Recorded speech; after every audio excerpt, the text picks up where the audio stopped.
Evening my friends, आज हम आपके बीच में प्रेजेंट कंटीन्यूअस टेंस को लेकर आया हूं और डिटेल में लेकर के आया हूं कि आज के बाद आपको जो प्रेजेंट कंटीन्यूअस को कभी देखना नहीं है, एकदम हमेशा के लिए आपको क्लियर होने वाला है।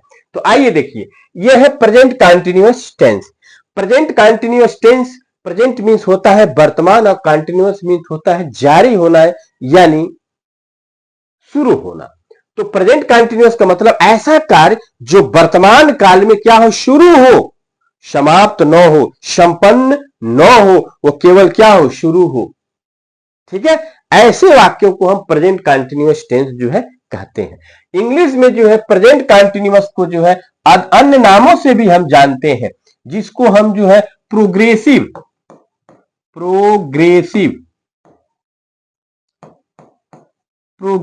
टेंस भी कहते हैं। यानी प्रेजेंट क्या कह सकते हैं आप, प्रेजेंट प्रोग्रेसिव टेंस भी कह सकते हैं। इसी को जो है एक और नाम से भी जानते हैं, इम्परफेक्ट टेंस से भी हम इनको जान सकते हैं। प्रेजेंट इम्परफेक्ट टेंस, यानी ये तीन नामों से हम प्रेजेंट कंटीन्यूअस टेंस को जो है जान सकते हैं। अब बात आती है कि प्रेजेंट कंटीन्यूअस की पहचान हम कैसे करेंगे। तो अगर यदि आपको जो है इंग्लिश में जो है कोई वाक्य हो और उसमें प्रेजेंट कंटीन्यूअस पहचानना हो तो आपको नो प्रॉब्लम। आप सबसे पहले इज एम आर देखेंगे। क्या देखेंगे आप, इज एम आर देखेंगे। यह जो इज एम आर है, यह जो है किसको बताता है, यह प्रेजेंट टेंस को बताता है। किसको बताता है, प्रेजेंट टेंस को बताता है। और जो क्रिया के फर्स्ट फॉर्म में जो है आईएनजी होता है, वह जो है कंटीन्यूअस को बताता है। किसको बताता है, कंटीन्यूअस को बताता है। तो इस तरह से अगर इज एम आर में से कोई एक दिख जाए और क्रिया के फर्स्ट फॉर्म में आईएनजी दिख जाए तो इज एम आर के सेंस से जो है आप जो है प्रेजेंट टेंस समझ लीजिएगा, और क्रिया के फर्स्ट फॉर्म में जो है आईएनजी लगा हो तो कंटीन्यूअस। इस तरह से दोनों को मिला करके आप कह सकते हैं प्रेजेंट कंटीन्यूअस टेंस है। तो आपको प्रॉब्लम होगा, नहीं होना चाहिए, क्योंकि इज एम आर से प्रेजेंट जान लीजिए और V1 प्लस आईएनजी से कंटीन्यूअस, दोनों को एक में मिला दीजिए, प्रेजेंट कंटीन्यूअस टेंस क्लियर हो गया। ठीक है जी। अब बात आती है हिंदी में। हिंदी में अगर पहचान करना हो आपको हिंदी में, तो इसमें क्या होता है, जो क्रिया होती है वो कहां होती है, वाक्य अंत में। तो क्रिया के जो है अंत में जो है क्या होगा, अंत में क्या होगा, रहा होगा, रहा है, रही है, रहे हैं, यह आएगा। तो इसका भी आप समझिए कि जब क्रिया में जो है, क्रिया के अंत में जो है हूं, हो दिखाई दे तो आप उसको समझ लेंगे कि ये प्रेजेंट है। और जब रहा, रही, रहे इसमें से कोई एक दिखाई दे तो आप समझ लीजिएगा कंटीन्यूअस। इस तरह से है, हूं, हो से प्रेजेंट समझ लीजिएगा और रहा, रही, रहे से जो है आप कंटीन्यूअस। इस तरह दोनों को आप मिला दीजिएगा तो हो जाएगा प्रेजेंट कंटीन्यूअस टेंस। इस तरह से पहचानने का प्रॉब्लम आपको दूर हो गया, क्योंकि पहचानना ही सबसे जरूरी होता है। क्यों, क्योंकि अगर एक डॉक्टर को जो है, अगर वह पेशेंट के जो है, अगर उसके जो है रोग को नहीं पहचान पाएगा तो दवा कैसे कर सकता है, इलाज कर सकता है, सही कतई नहीं कर सकता। उसी तरह से आप भी किसी वाक्य का ट्रांसलेशन करना हो और उस वाक्य को पहचानते ही नहीं है तो मेरा दावा कि आप ट्रांसलेशन उसका नहीं कर पाएंगे। इसलिए उसी प्रॉब्लम को दूर करने के लिए आपको पहचान की सबसे पहले जरूरत होती है। उसके बाद बात आती है कि यह जो पहचान लिए कि प्रेजेंट कंटीन्यूअस टेंस है तो कैसे बनेगा। इसको बनने के लिए दो चीजें सबसे पहले आपको जरूरी होती है कि इस टेंस का जो हेल्पिंग वर्ब क्या होता है और मेन वर्ब क्या होता है। बाकी सारे जो है रूल्स जो है एक जैसे होते हैं, ये दो चीजें हमें जो है जानने की जरूरत होती है, क्या, हेल्पिंग वर्ब और मेन वर्ब। तो यहां हम जानेंगे कि जो प्रेजेंट कंटीन्यूअस टेंस है उसका जो हेल्पिंग वर्ब है, यानी सहायक क्रिया जो होती है, हेल्पिंग वर्ब्स जो होते हैं वो क्या, तीन होते हैं। कौन कौन, एक होता है इज, एक होता है एम, एक होता है आर। आप समझ ही रहे होंगे कि इज का सेंस जो है होता है जो he, she, it plus singular number subject के साथ प्रयोग किया जाता है, एक वचन करता हो तब जाके उसके साथ इज का प्रयोग किया जाएगा। और केवल जो है एम जो है केवल एक ऐसा हेल्पिंग वर्ब है जो केवल आई के साथ प्रयोग किया जाता है और कहीं नहीं किया जाता है। इस तरह से आप समझ गए होंगे कि आई के साथ केवल एम का प्रयोग हम करेंगे। आर आप देख रहे हैं ये क्या है, यू वी दे तथा प्लूरल नंबर सब्जेक्ट के साथ जो है आर का प्रयोग, यानी बहुवचन कर्ता के साथ जो है क्या करते हैं, आर का प्रयोग हम करते हैं। उसके बाद आता है हमारा जो मेन वर्ब होता है, यानी मुख्य क्रिया जो होती है। मेन वर्ब क्या होता है, मुख्य क्रिया जो होती है वो क्या होती है, क्रिया के फर्स्ट फॉर्म में जो है आईएनजी हम क्या करते हैं, जोड़ते हैं। ठीक है, इस तरह से। अब उसके बाद ये जान गए, उसके बाद आप स्ट्रक्चर जानते हैं। स्ट्रक्चर जानने की कोशिश करते हैं कि जो है इसका स्ट्रक्चर यानी इसका संरचना क्या होता है, कैसे इसको जो बनाया जाता है। तो सबसे पहले आप लिखेंगे सब्जेक्ट, लिखेंगे क्या लिखेंगे, सब्जेक्ट। कोई हो सब्जेक्ट, चाहे सिंगुलर नंबर हो या प्लूरल नंबर हो। सिंगुलर नंबर होगा तो singular number verb, plural number होगा प्लूरल नंबर वर्ब का प्रयोग हम करते हैं। तो यहां आप क्या करेंगे, इच एम आर, उसके बाद क्रिया के फर्स्ट फॉर्म में V1 प्लस जो है आईएनजी का हम प्रयोग करते हैं। उसके बाद से ऑब्जेक्ट जो है हम लिख करके फुल स्टॉप जो है लगा देते हैं। इस तरह से ये अफर्मेटिव सेंटेंस का जो है स्ट्रक्चर हुआ। ठीक है जी, सबसे पहले सब्जेक्ट, उसके बाद से इज एम आर, यानी सिंगुलर नंबर जो है अगर ये सब्जेक्ट होगा तो इज केवल लगेगा, एम आर नहीं लगेगा, केवल इज लगेगा। और यदि जो है सब्जेक्ट जो आई है, मैं है, तो उसके लिए जो है एम केवल लगेगा, इज और आर नहीं लगेगा। और यदि जो है ये यू वी दे या प्लूरल नंबर या बहुवचन करता हो, एक से अधिक हो, बोध होता हो, तो वहां जो है आप जो है आर का प्रयोग करेंगे, न कि इज और एम का प्रयोग करेंगे। और सभी जो हेल्पिंग वर्ब के साथ जो इज एम आर तीनों के साथ जो क्रिया के फर्स्ट फॉर्म में हम आईएनजी जोड़ते हैं। ठीक है, उसके बाद से ऑब्जेक्ट लिख करके फुल स्टॉप लगा देते हैं। तो इतनी बातें जो है आपको जरूर समझ में आ गई होंगी। तो अगर इसका स्क्रीनशॉट लेना और ले लीजिए, इसके बाद हम एग्जाम्पल जो है शुरू करने जा रहा हूं। देख लिया, चलिए अब इसको मैं डिलीट कर रहा हूं। चलिए, तो हम एग्जाम्पल पे जाते हैं। आपके एग्जाम्पल आप देखेंगे, वह पुस्तक लिख रही है, वह पुस्तक लिख रही है। तो आप देखेंगे है हमारा पहचान हो गया प्रेजेंट का, और रही हमारा पहचान हो गया कंटिन्यूअस का, यानी दोनों मिला के आप कह देंगे प्रेजेंट कंटिन्यूअस टेंस है। अब यहां आपको क्लियर हो गया कि कौन सा टेंस है। अब जब क्लियर हो गया तो आपको जो इसका ट्रांसलेशन बनाना है। अब इस ट्रांसलेशन को बनाने के लिए आपको दो चीजों की जरूरत पड़ेगी। इसका हेल्पिंग वर्ब क्या होता है, मेन वर्ब क्या होता है। हेल्पिंग वर्ब आपको बता दिया गया कि इज एम आर, एक वचन के लिए इज, आई के लिए एम और बहुवचन के लिए आर। और इसका जो है मेन वर्ब होता है क्रिया के फर्स्ट फॉर्म में आईएनजी। क्लियर हो गई बात। अब हम आएंगे, सबसे पहले हम जो किसी वाक्य का ट्रांसलेशन करना होता है, अगर अफर्मेटिव है सबसे पहले सब्जेक्ट लिखते हैं। सब्जेक्ट हमारा क्या है, सी लिख दिया। अब उसके बाद से लास्ट में हम जाते हैं। यहां लिखने के बाद हम लास्ट में जाते हैं। लास्ट में क्या हमारा है, आप देख रहे हैं कि ही सी इट, एक वचन है सी, इसलिए है कि अंग्रेजी लिख देंगे हम इज। अब उसके बाद फिर हम आगे बढ़ेंगे। पहला नंबर यह हो गया, दूसरा नंबर यह हो गया, अब तीसरा नंबर यह हो गया, चौथा नंबर यह हो गया। समझ रहे हैं। तो वह का अंग्रेजी हो गया सी, है का अंग्रेजी हो गया इज। अब लिख रही है तो राइट होता है लिखने का अंग्रेजी। अब जब राइट होता है और जब जिस जो है वर्ब के अंत में ई होता है, तो हम आईएनजी जोड़ते समय ई को क्या करते हैं, रिमूव कर देते हैं, हटा देते हैं।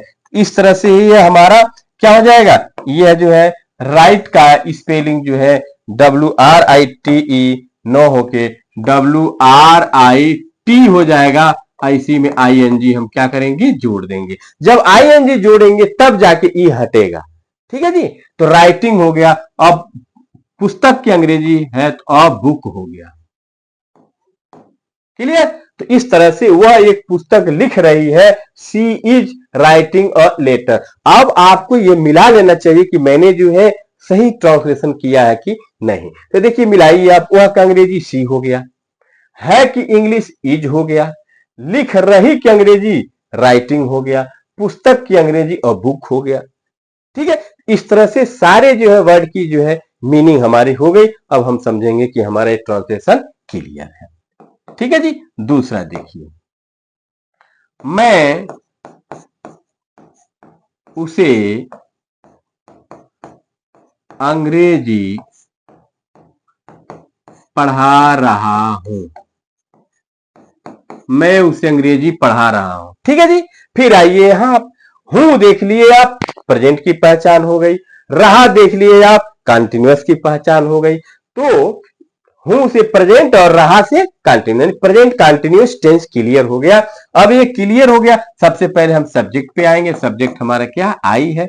आई के साथ केवल एम लगता है, हूं की अंग्रेजी एम लिख दिए, आई एम। अब पढ़ा रहा, पढ़ाने का अंग्रेजी जो है टीच होता है, तो टीच में जो आईएनजी जोड़ दीजिए, टीचिंग हो गया। ठीक है, अब उसके बाद से यहां आइए तो अंग्रेजी हो गया इंग्लिश। अब उसी का अंग्रेजी टू हिम हो गया। एक चीज यहां देखेंगे कि ऑब्जेक्ट दो होते हैं, एक होता है डायरेक्ट ऑब्जेक्ट और एक होता है इनडायरेक्ट ऑब्जेक्ट।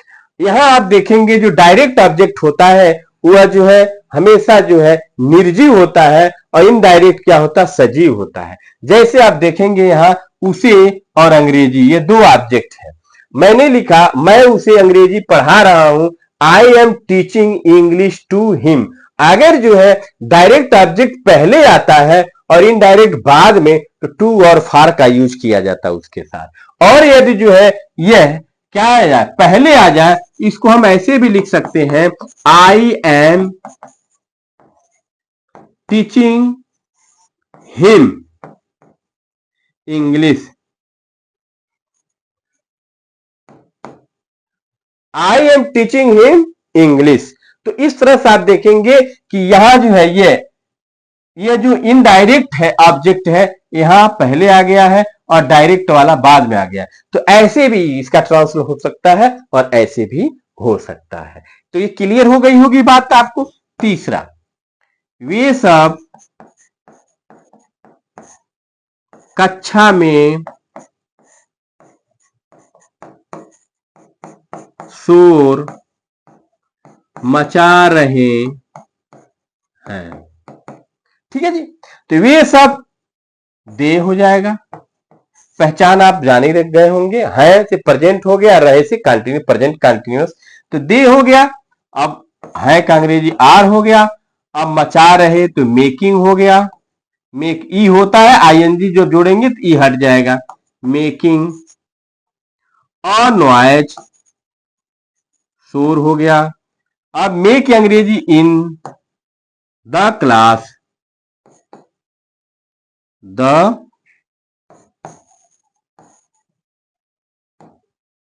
क्लियर।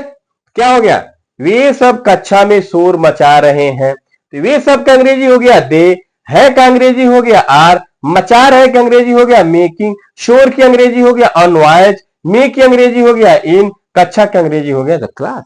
इस तरह से जो है ये ट्रांसलेशन आपका अफर्मेटिव सेंटेंस का क्लियर हो रहा है। अब आप समझेंगे कि इसी में यदि जो है किसी जो है वर्ब के अंत में जो है अगर जो है कॉन्सोनेंट हो, डबल कॉन्सोनेंट हो, सिंगल कॉन्सोनेंट हो और उसके ठीक पहले कोई एक वॉवेल हो, तो उसमें आईएनजी जोड़ते समय जो है वह डबल हो जाता है। क्या हो जाता है, डबल हो जाता है।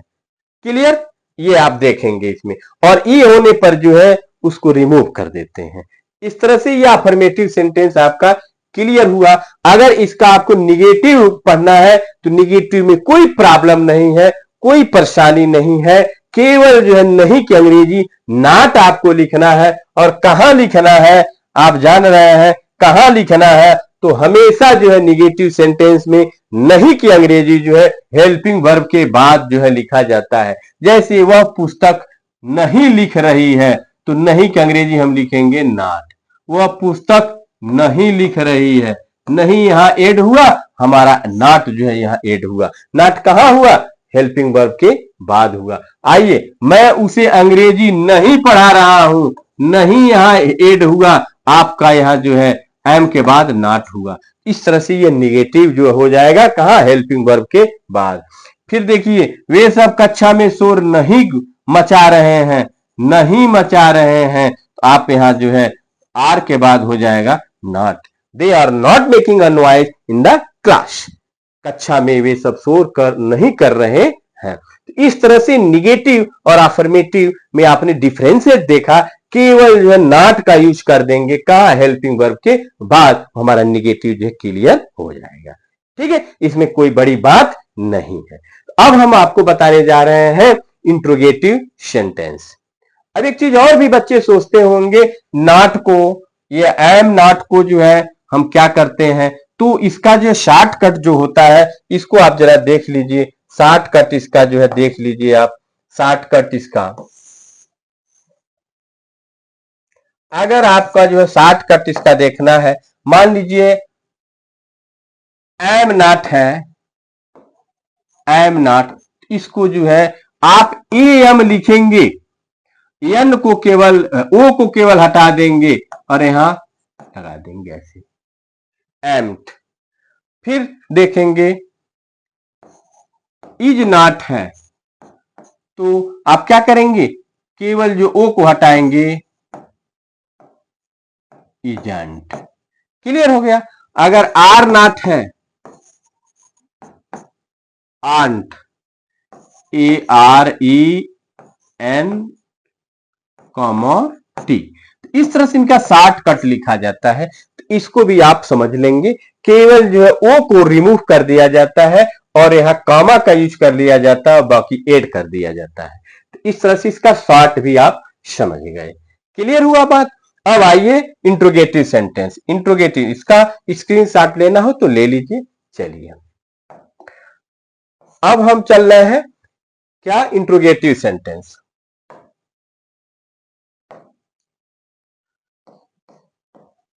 प्रेजेंट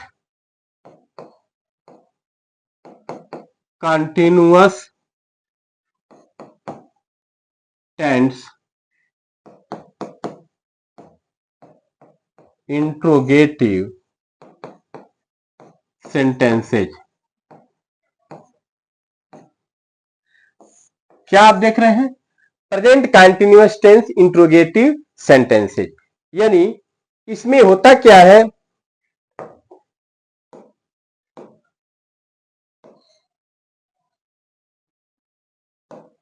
चलिए दिखाई नहीं दे रहा, नहीं दिखा रहा, चलिए ठीक है, दूसरा लिख दे रहा हूं मैं।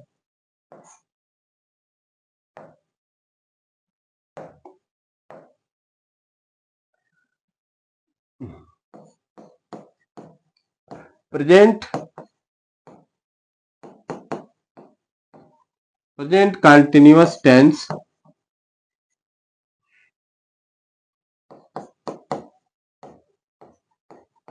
इंट्रोगेटिव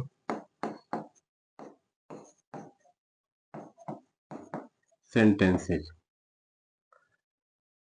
तो आपने देखा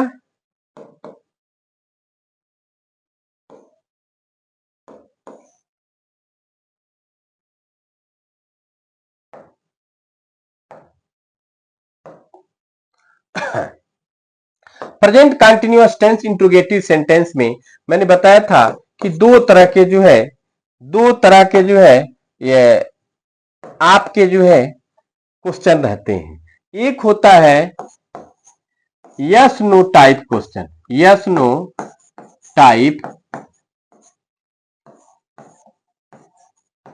क्वेश्चन, और दूसरा है आपका WH टाइप क्वेश्चन।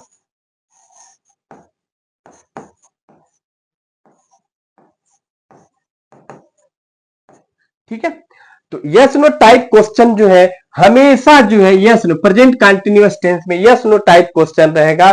तो क्या इसमें मात्र क्या आएगा, क्या आएगा हिंदी वाक्यों में, क्या आएगा? और इसके लिए जो है हमको जो है क्या की अंग्रेजी व्हाट नहीं लिखनी है, केवल जो है हेल्पिंग वर्ब जो है इज एम आर को आगे कर देना है। उसका मतलब जो क्या है, क्या हूं, क्या हो जाएगा। तो क्या क्या क्या करेंगे आप, इज एम आर को आप क्या करेंगे, वाक्य के पहले कर देंगे। ठीक है। और डब्ल्यू एच टाइप में क्या होता है, यानी यस नो टाइप में केवल वाक्य के पहले क्या ही आता है और कोई जो है हेल्प, कोई जो है क्वेश्चन वर्ड नहीं आते हैं। केवल जो है यह डब्ल्यू एच टाइप जो क्वेश्चन होता है, यह जो है वाक्य पहले जो है न आकर के जो है वाक्य के बीच में जो है सारे जो है क्वेश्चन वर्ड आ सकते हैं, क्या, क्यों, कैसे, कब, कहां, उसको हम जो है डब्ल्यू एच टाइप जो है इसीलिए कहते हैं क्योंकि जो है इसमें यह वाक्य जो है डब्ल्यू एच से ही शुरू होता है। जैसे व्हाट है आपका, विच है आपका, व्हेन है आपका, यहां से शुरू होता है। ठीक है। यानी इसका मतलब क्या, क्यों, कैसे, कब, कहां वाक्य के बीच में आएगा तो उसको डब्ल्यू एच टाइप कहेंगे, और वाक्य के पहले क्या आएगा तो उसको हम यस नो टाइप क्वेश्चन कहेंगे। यस नो टाइप क्वेश्चन बनाने के लिए आपको कोई प्रॉब्लम नहीं है, जो आपका helping verb is am are होता उसी को उठा के क्या करेंगे, आगे कर देंगे और लास्ट में क्वेश्चन मार्क लग जाएगा। बाकी जैसे आप बना रहे थे वैसे बनाएंगे।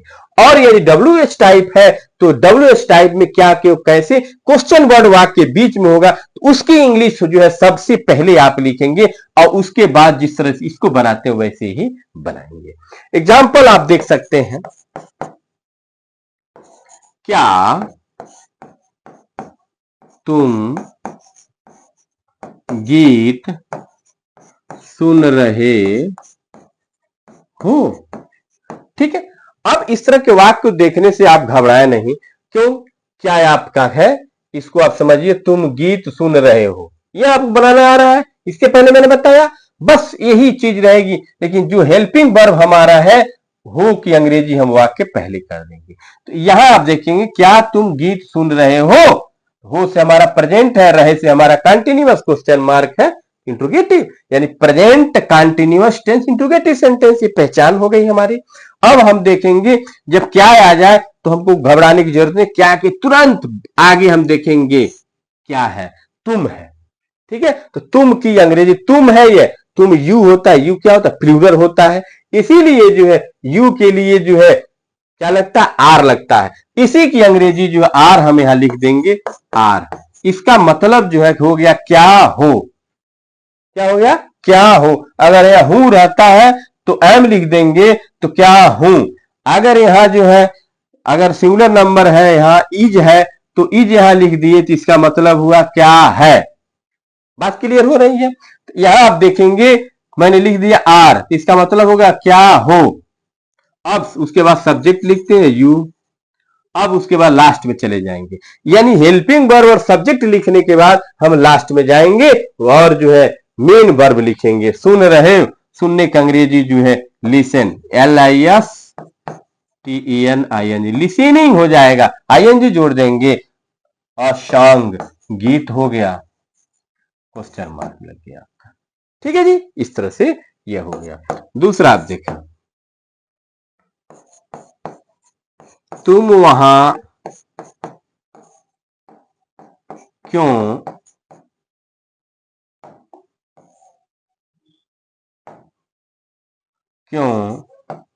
जा रहे हो, तुम वहां क्यों जा रहे हो। तो देखिए यहां क्यों आ गया, बस इसी की अंग्रेजी जो हम सबसे पहले लिख देंगे, क्यों की अंग्रेजी हो गया व्हाई। अब उसके बाद फिर वही प्रक्रिया जो इसकी वाली है, एस नो टाइप का, यानी हो का अंग्रेजी जो आर, उसके बाद से तुम की अंग्रेजी यू। अब फिर आ जाएंगे यहां मेन वर्ब। तो जा रहे गोइंग, गोइंग, वहां का अंग्रेजी देयर,